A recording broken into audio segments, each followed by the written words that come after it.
Magandang araw! Good morning everyone! Nagluluto po ako ng pakbet. Ayan. Naigisa ko na yung onion, yung anchovy sauce o yung bagoong, tapos yung sahog, tapos meron na siyang kamatis. Niluluto ko lang mabuti yung kamatis before ko ilagay yung ibang ingredients. Ayan. Ngayon ilalagay ko na yung gabi po ang ginamit ko, hindi kamote. Mas gusto ko pong nilalagay sa pakbet yung bunga ng gabi kaysa yung kamote. Ayan. Tapos, tatakpan ko na yan. At, lulutuin before na ilagay yung ibang ingredients.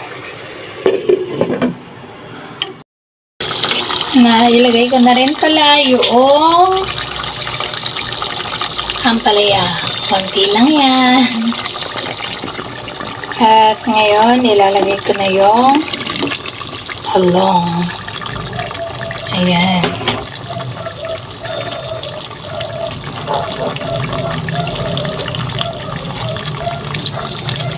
Hayaan ko, hindi ko siya hinahalo. Hayaan ko na siyang maluto na ganyan. And then, tatakpan ko siya ulit.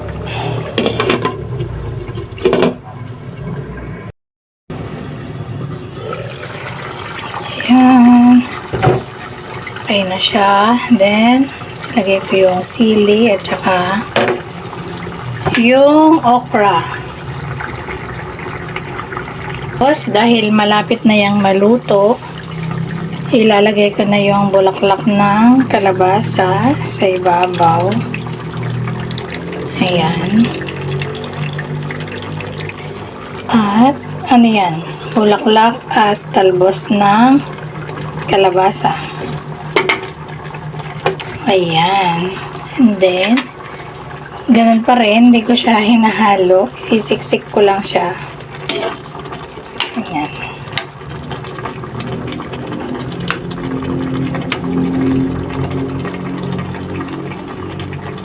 At saka ko siya uli tatakpan.